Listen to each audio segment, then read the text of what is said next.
The massive view screen showed only stars and blackness as Commander Frank Riley paced the control room. His weathered face looked tired after 3 days of non-stop testing.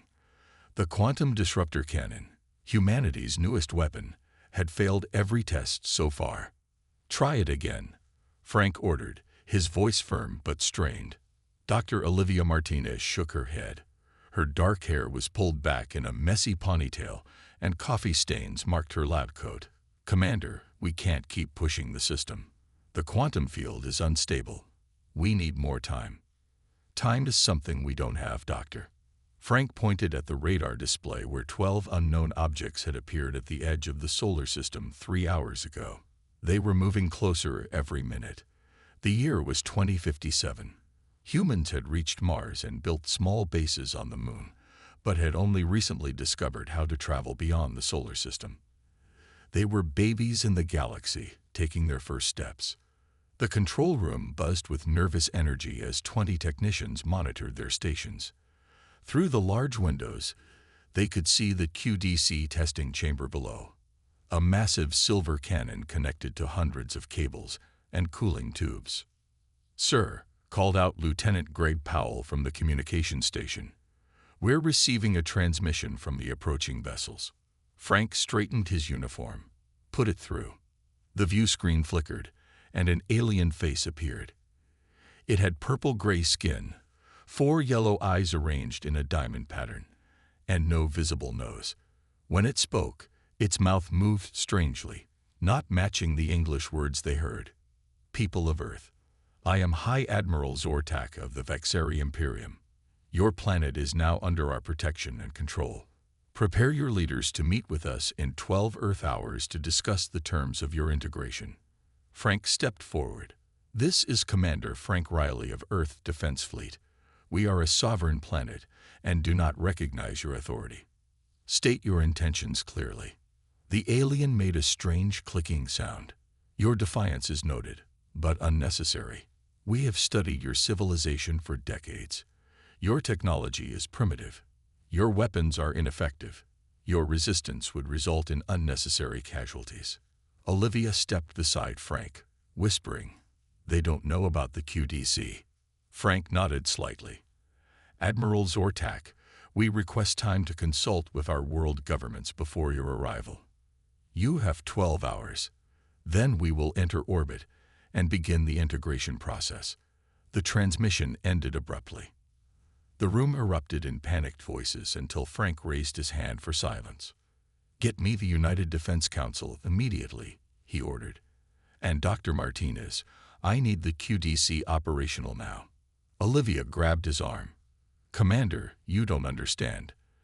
The weapon isn't just unfinished, it's fundamentally flawed. The quantum field is unpredictable. In simulations, it sometimes does nothing, sometimes affects a small area. And sometimes—" She paused, looking worried. "Sometimes what?" Frank asked. "Sometimes the effect grows and spreads beyond our ability to control it." Frank looked through the window at the silver cannon below. "It's our only option. The Vexari ships are using technology far beyond our conventional weapons. You said yourself that the quantum field disrupts advanced tech. We need to show them we can fight back." Within an hour, the Defense Council chamber was filled with grim-faced leaders from around the world. On screens above them, the Vexari ships grew larger as they passed Jupiter's orbit. General Diane Watson stood at the center of the room. "Ladies and gentlemen, we face an extinction-level threat. The aliens call themselves the Vexari, and they intend to take over our planet." "For what purpose?" asked the representative from China. "Resources, most likely," answered Frank. "Possibly human labor. Maybe scientific study. Their exact intentions aren't clear, but their message was." Olivia displayed the QDC schematics on the main screen. "We have one technology they may not expect, the quantum disruptor cannon. It's designed to unravel the quantum fields that advanced technology relies on. But I must emphasize, this weapon is untested and potentially dangerous to everyone, including us." As she spoke, alarms blared throughout the facility. Lieutenant Powell's voice came over the speaker. Commander Riley to Command Center immediately. 3 Vexari ships have broken formation and are approaching Earth at high speed. The 12-hour deadline had just been shortened. Lieutenant Kate Bennett stood at the edge of the meeting room, her hand resting on her sidearm. She watched as 6 Vexari aliens entered, their tall purple-gray bodies moving with strange grace. The tallest one, High Admiral Zortak, had gold markings on his face that the others didn't have. "This meeting is unnecessary," Zortak said. "Your surrender is inevitable." General Diane Watson sat across the large table, her back straight. "We do not surrender. We wish to understand why you've come to Earth." The Earth delegation included 5 humans: General Watson, Commander Frank Riley, Dr. Olivia Martinez, Professor Alan Peterson, and Lieutenant Bennett as security. Professor Peterson was an expert in alien behavior and languages. He watched the aliens carefully, noting every movement. Zortak made a clicking sound that might have been laughter. "Your planet has resources we need. Your people will serve the Imperium. This is a gift. Many species beg to join us." "And if we refuse?" asked Frank. Instead of answering, Zortak waved his hand. A 3D image appeared in the center of the table, showing a Vexari warship firing at a planet. The beam cut through the planet's surface like butter, creating a massive crack. "This was the last planet that refused," said Zortak. "They changed their minds quickly. Those who survived anyway." Kate noticed Dr. Martins typing something into her tablet under the table. "Before you decide our fate," Frank said, "you should know that Earth has defenses." Zortak's 4 eyes blinked in sequence. "Your nuclear weapons, your laser systems, we have studied them all." "Not all," Frank replied. "We have developed a quantum disruptor cannon." The room fell silent. One of the Vexari whispered something to Zortak in their language. Professor Peterson's translation device picked up the words. They couldn't have mastered that technology. Zortak made that clicking sound again, louder this time. All the Vexari joined in. It was definitely laughter. "A quantum weapon," Zortak said after he stopped laughing. "Impossible. Our scientists tried such technology 1,000 years ago. It is fundamentally flawed and dangerous." Dr. Martinez leaned forward. "We found a way to stabilize the quantum field." Kate wasn't sure if Martinez was telling the truth or bluffing. The doctor had seemed much more worried about the weapon earlier. Zortak touched a device on his wrist.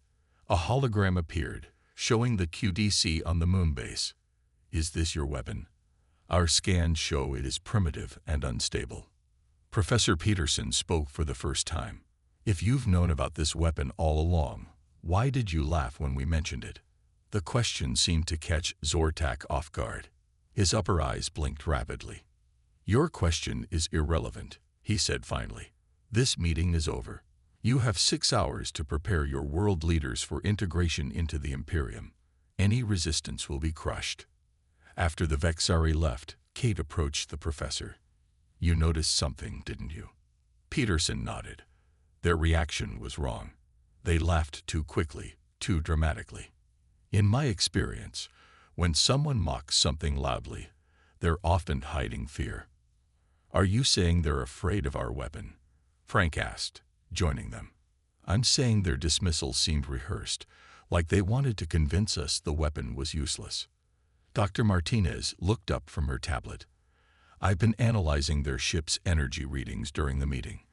When Commander Riley mentioned the QDC, their shields powered up by 200%. They're afraid," Kate said. General Watson stood up. "Then we use that fear." Dr. Martinez, "Is the QDC operational?" "Technically, yes. But the risks?" "The risks of surrender are worse." Frank interrupted. "We've all seen what they did to that other planet." As they debated, Kate's communications device beeped. She looked at the message and felt her blood run cold. "Sir," she said urgently, "the 3 Vexari ships that broke formation. They're surrounding our moon base.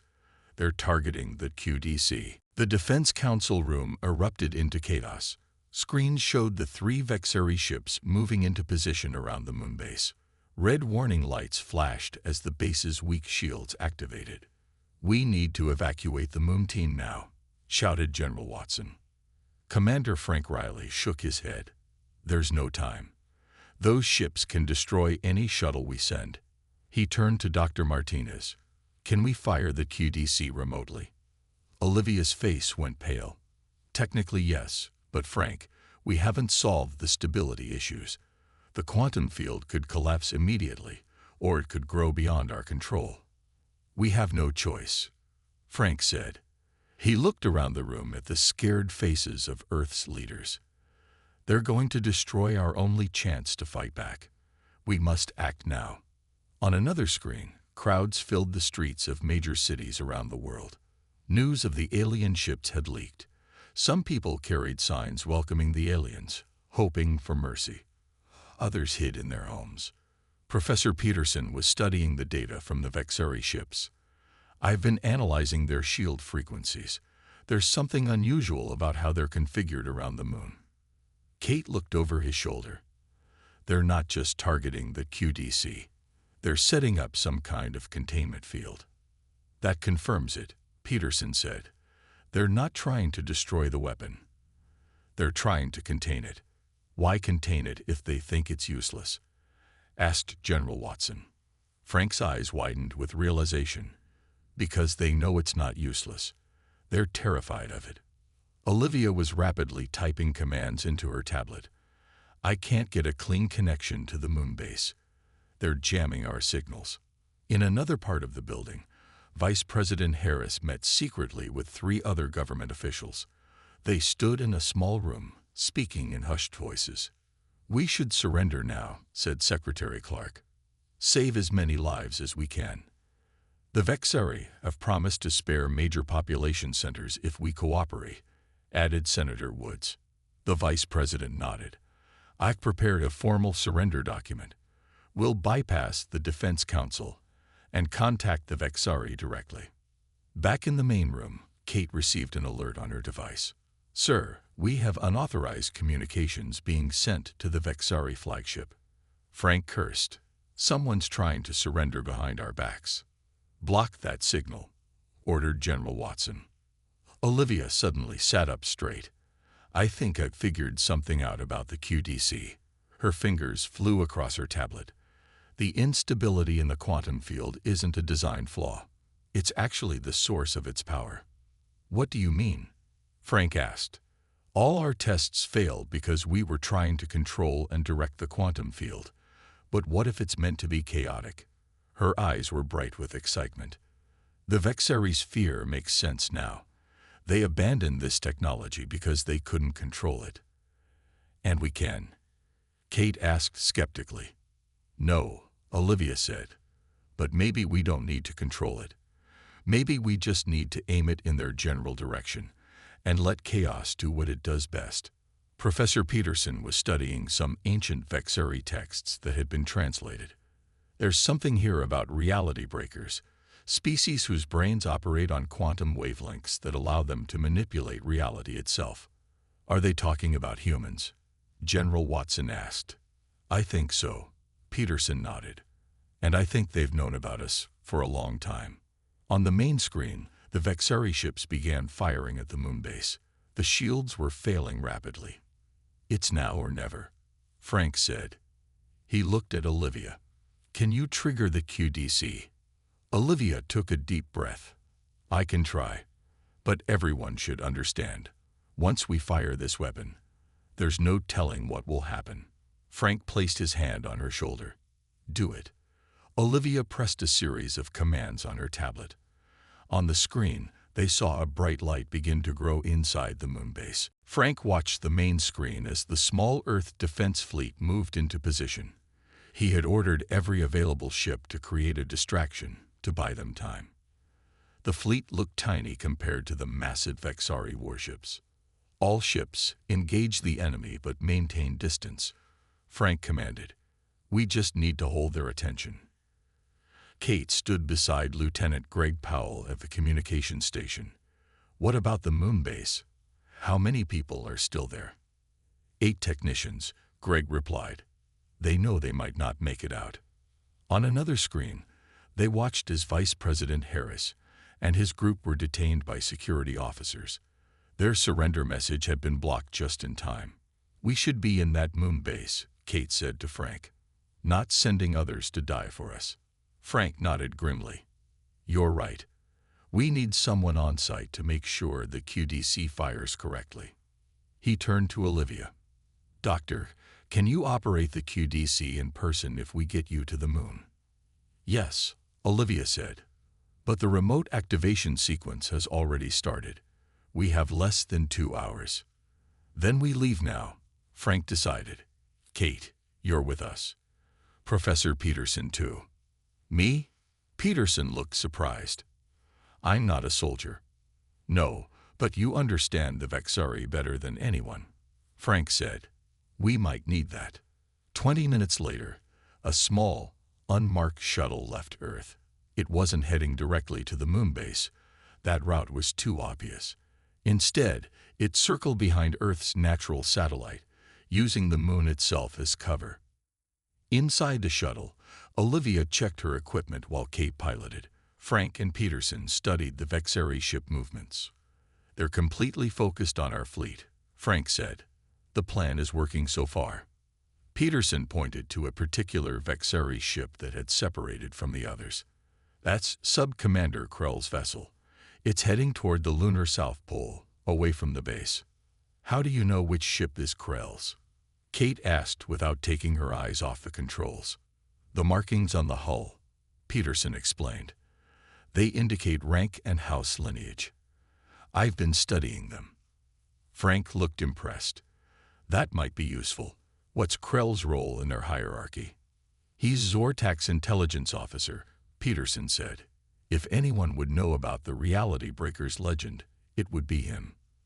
The shuttle shuddered as Kate navigated through a field of lunar debris. Almost there, she said. 90 seconds to landing. On Earth, General Watson received an urgent message from their deep space monitoring station. General, we're detecting a massive Vexari fleet entering the solar system. At least 50 ships, much larger than the ones already here. Watson's face hardened. How long until they reach Earth? 6 hours, Mom. Then we have 6 hours to make this work, she whispered. On the moon, the shuttle landed in a hidden crater 2 miles from the base. The 4 humans put on spacesuits and began their journey across the lunar surface. Above them, flashes of light showed where Earth's small fleet battled the Vexari ships. The base's back entrance should be just over this ridge, Olivia said, checking her map. As they crested the ridge, they saw the moon base. Half of it was already destroyed, but the central chamber housing the QDC remained intact, protected by the last of its shields. The containment field the Vexari set up is actually helping us, Olivia noted. It's keeping the atmosphere in despite the damage. They entered through an emergency airlock. Inside, they found 2 surviving technicians trying desperately to keep the systems running. Commander Riley, one of them exclaimed. We thought everyone had abandoned us. Never, Frank said. What's the QDC's status? Powering up, sir, but the targeting system is damaged. We can't aim it properly. Olivia rushed to the main control panel. We don't need precise targeting. We just need it to fire. A massive explosion shook the base. On the monitors, they saw Krell's ship had discovered their location and was moving into position to finish them off. They'd found us, Kate said, drawing her weapon. We're out of time. Olivia's hands moved quickly over the controls. The QDC is at 85% power. We can fire at 90%. Frank looked up at the ceiling as another blast hit the base. Everyone brace yourselves. This is it. The moon base shook violently. Pieces of ceiling fell around them as Krell's ship continued its attack. The shields were failing fast. QDC at 89%, Olivia called out. Her fingers danced across the control panel. Almost there. Frank and Kate positioned themselves at the few working defense turrets, firing back at the Vexari ship. Their shots bounced harmlessly off its shields. "Our weapons aren't even scratching them," Kate said. Professor Peterson studied the base's sensors. "Their ship is generating some kind of quantum dampening field. They're trying to stop the QDC from firing." Another blast rocked the base. One of the technicians was thrown across the room, hitting his head on a wall. The other technician rushed to help him. 90%. Olivia shouted. "We can fire now." Frank looked at her. "Do it." Olivia took a deep breath and pressed the firing sequence. For a moment, nothing happened. Then a low hum filled the base, growing louder until they had to cover their ears. The QDC's massive barrel glowed with bright blue energy. "Something's wrong," Olivia said, looking at her readings. "The quantum field isn't focusing into a beam like it should." Outside, Krell's ship stopped firing. Their sensors must have detected the QDC activating.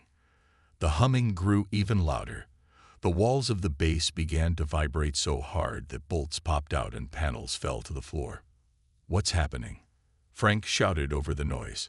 "Instead of creating a directed beam, the quantum field is expanding outward in all directions."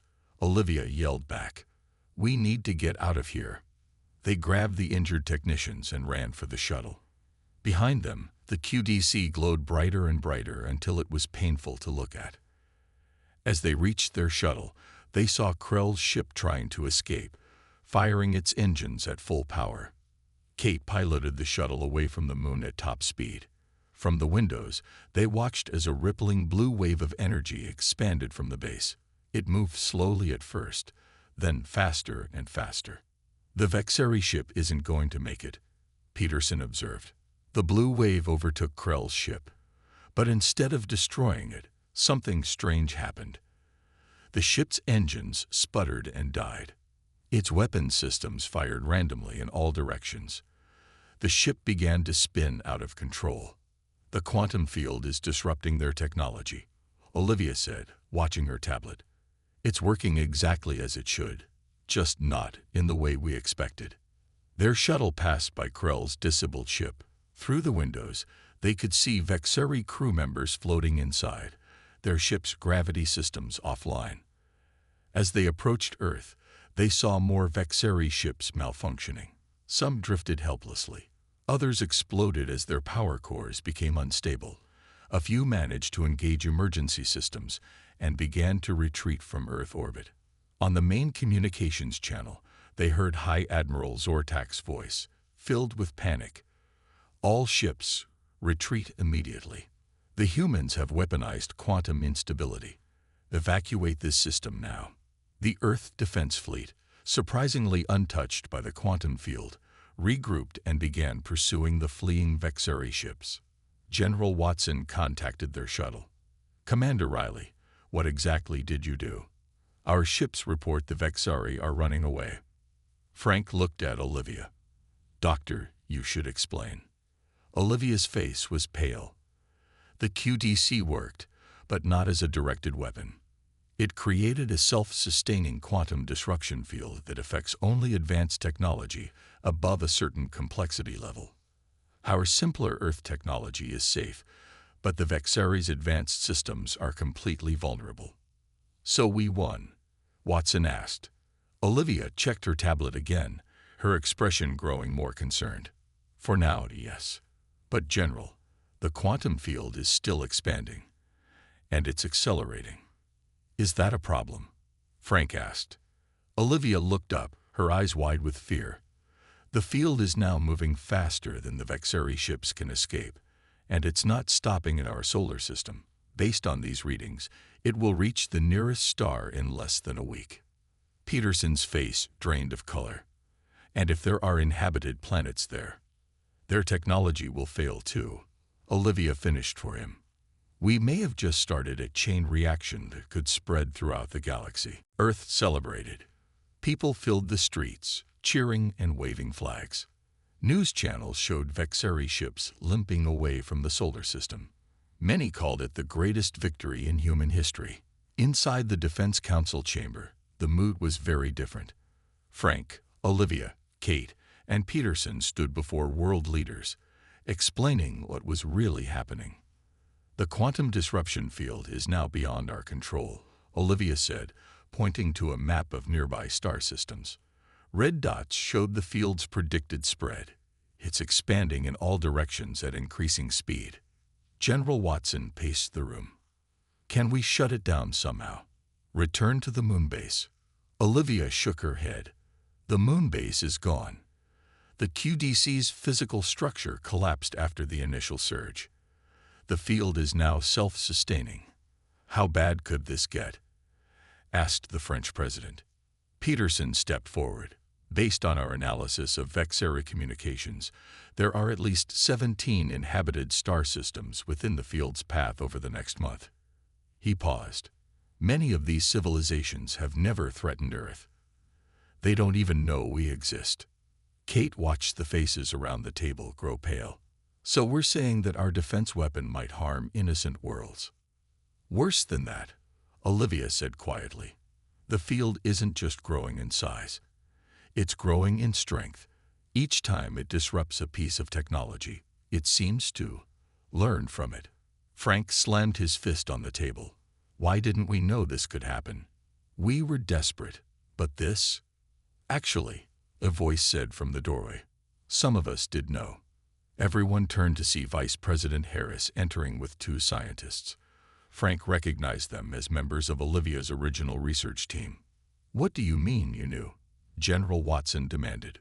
One of the scientists, Dr. Lewis, spoke up. "Early simulations showed a small possibility of runaway quantum effects. We reported this to certain officials." All eyes turned to Harris. He looked down. The risk seemed acceptable compared to alien enslavement. "We needed that weapon." Before anyone could respond, an officer burst into the room. "We're receiving transmissions from multiple alien sources. They're all trying to contact Earth at once." On the main screen, message after message appeared. Some were in languages they couldn't understand, but others had been translated. "What have you done? Our cities are going dark." "This is the Galactic Council requesting immediate communication with Earth authorities." Kate looked at Peterson. "Galactic Council? You never mentioned that." "I didn't know," Peterson said, looking shocked. "The Vexeri texts never mentioned a larger governing body." Another officer brought in a data tablet. "Sir, we're detecting unusual activity at the edge of the quantum field. Several ships of unknown design are following just behind it, studying it somehow." Olivia grabbed the tablet and studied the readings. "These ships are using technology we've never seen before. Somehow they're immune to the field effects." "Put them through if they're trying to communicate," ordered General Watson. The screen changed to show a being unlike any they had seen before. It had no solid form, just swirling patterns of light and color. "People of Earth," it said, its voice oddly musical. "I am Representative Zorin of the Galactic Council. The weapon you have deployed threatens all technological life in this sector of the galaxy. If not contained, it could theoretically spread indefinitely." The room fell silent. "We didn't know," Frank said finally. "We were defending ourselves from invasion." "The Vexeri were acting without council approval," Zorin replied. "Their invasion was illegal under galactic law. But your response may cause harm beyond imagining. Can you help us stop it?" Olivia asked. "Perhaps," Zorin said. "But first you must understand something very important. The old legends that the Vexeri feared. About reality breakers. They are not just stories." "What do you mean?" Peterson asked. "There is something unique about human neural patterns," Zorin explained. "They resonate with quantum fields in ways no other species can. That is why the Vexeri feared you. That is why the weapon responded to Dr. Martinez's commands. And that may be our only hope for stopping this disaster." Frank, Olivia, Kate, and Peterson stood in a large room aboard the Galactic Council ship. The walls shimmered with strange energy patterns. Through a window-like opening, they could see Earth growing smaller as they traveled toward the edge of the quantum field. "Your neural patterns are like nothing we've seen before," Zorin said. The being's form shifted colors as it spoke. Humans can influence quantum reality directly through thought. That's impossible, Olivia said. Quantum effects don't work that way. For other species, no, another council member named Tella added. But humans evolved on a planet with unique quantum properties. Your brains develop differently. Peterson looked through a data pad the council had given him. It contained thousands of years of records about Earth. You've been watching us for a long time, he said. Since your earliest civilizations, Zoran confirmed. We knew your potential but hoped you would develop more. Carefully. Kate looked out at the stars. So the Vexari attack wasn't random. They targeted us because they feared what we might become. Yes, Tella said. The Vexari are an old species with ancient prophecies about reality breakers who would someday threaten the order of the universe. When your quantum experiments began, they acted without permission. Olivia studied the complex equipment around them. You said human neural patterns might help stop the quantum field. How? Before Zoran could answer, the ship's alarm sounded. A holographic display showed the quantum field's edge. It pulsed with blue energy, expanding faster than before. Something's changed, Frank said. The field has reached the Proxima system, Tella explained. A highly advanced civilization lived there. Their technology is being absorbed, making the field more complex and faster. Zoran led them to a chamber with 7 large pods connected to a central pillar. This is a neural amplifier, Zoran said. It will connect your minds directly to the quantum field. In theory, you could reshape it from within. In theory? Kate asked, concerned. It has never been attempted, Tella admitted. But our scientists believe that human neural patterns, properly amplified, could communicate with the field. Communicate? Peterson asked. You're talking about it like it's alive. It is becoming something alive, Zoran said. As it absorbs more technology and information, the field is developing a form of consciousness. Our readings indicate patterns similar to neural activity. Frank looked at the pods with concern. So you want us to connect our minds to this thing and try to… What? Ask it nicely to stop growing. We need to understand it before we can stop it, Olivia said, examining the equipment. And if it's truly developing consciousness, maybe we can reason with it. A council technician approached with an urgent message. Zoran's colors darkened after hearing it. The quantum field has accelerated again, Zoran told them. It will reach the core worlds in days, not weeks. Billions of lives are at risk. Frank looked at his team. We need to decide now. I'll go, Olivia said immediately. This is my responsibility. I helped create the QDC. Not alone, Kate said, stepping forward. I should go too, Peterson added. If we're communicating with a new form of consciousness, we'll need to understand its language. Frank nodded. Then we all go. But we need a backup plan if this fails. Zoran's form flickered. There is one other option. The Council has weapons that could create a tear in space-time at the field's origin point. It might disrupt the field, but would likely destroy your solar system in the process. The room fell silent. Let's hope it doesn't come to that, Frank said finally. As they prepared to enter the pods, they watched another display showing the field spread. Dozens of star systems were now affected. Ships fleeing the expansion filled space lanes, causing accidents and chaos. How will we know what to do once we're inside? Kate asked. You won't, Tella said simply. No one has ever entered a quantum consciousness before. But remember, the field was created by human technology, guided by human minds. Some part of it is still human. Olivia took a deep breath as she stepped into her pod. If it's part human, then maybe it will listen to reason. And if it doesn't? Frank asked as his pod closed around him. Then we make it listen, Kate said through the communication system. The neural amplifier hummed to life. As consciousness faded from their bodies, they felt their minds stretching, reaching toward the expanding blue edge of a new reality. They existed everywhere and nowhere. Frank could feel Kate, Olivia, and Peterson nearby, but not as physical bodies. They were patterns of thought floating in an endless blue ocean of quantum energy. "Can everyone hear me?" Frank tried to speak, but no sound came out. Instead, his thoughts rippled through the blue space. "Yes," came the replies, not as voices, but as pulses of understanding.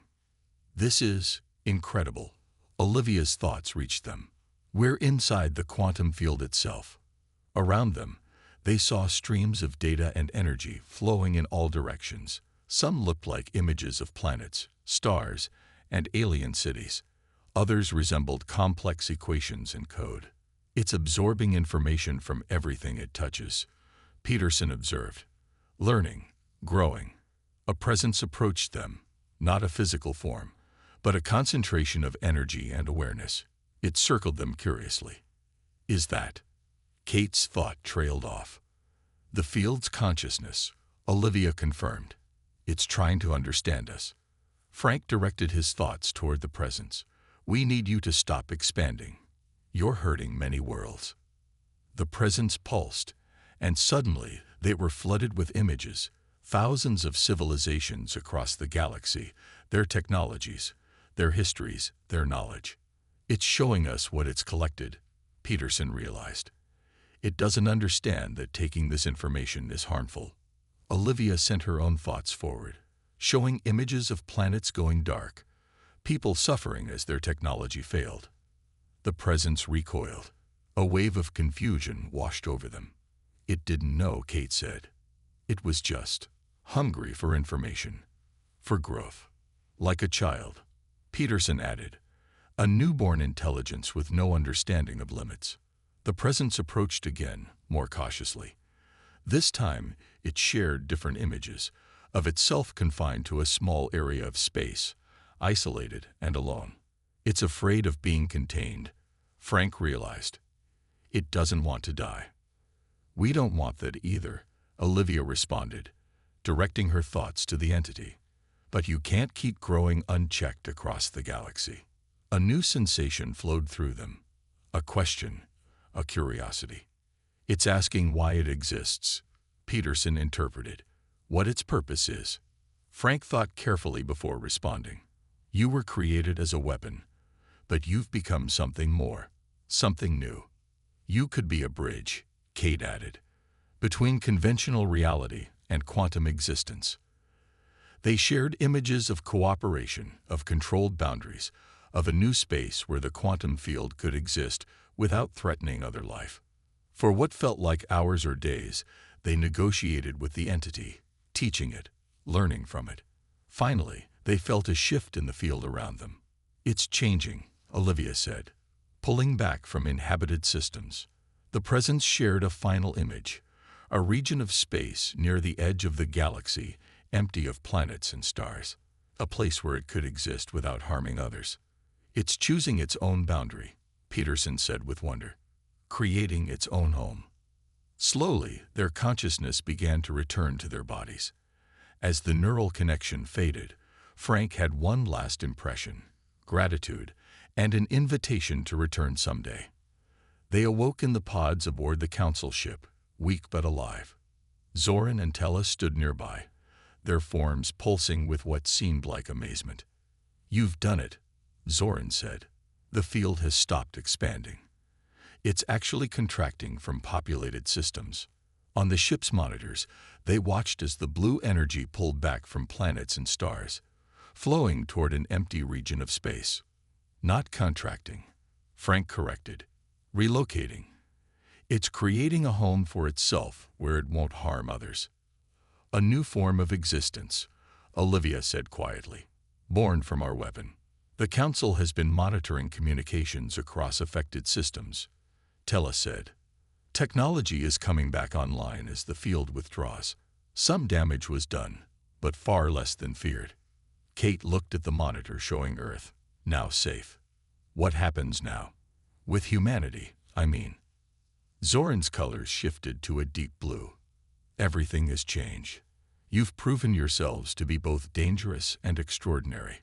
The Council will offer Earth membership now, not in 100 years as originally planned." "And the entity?" Peterson asked. "What about it?" It has requested one thing, Tella said. Human visitors. It seems your minds are compatible with its existence. Frank looked at his team, then back at the image of the quantum field, now peacefully contained in its chosen region of space. I think we can arrange that, he said with a tired smile. After all, in a strange way, it's family. Our creation. The weapon that almost destroyed everything, Olivia added, and then chose not to. As their ship turned toward Earth, the stars seemed different somehow. The beginning of a new era where humanity would take its place among the oldest civilizations in the galaxy, both feared and respected as the species that could break reality itself, and then heal it again.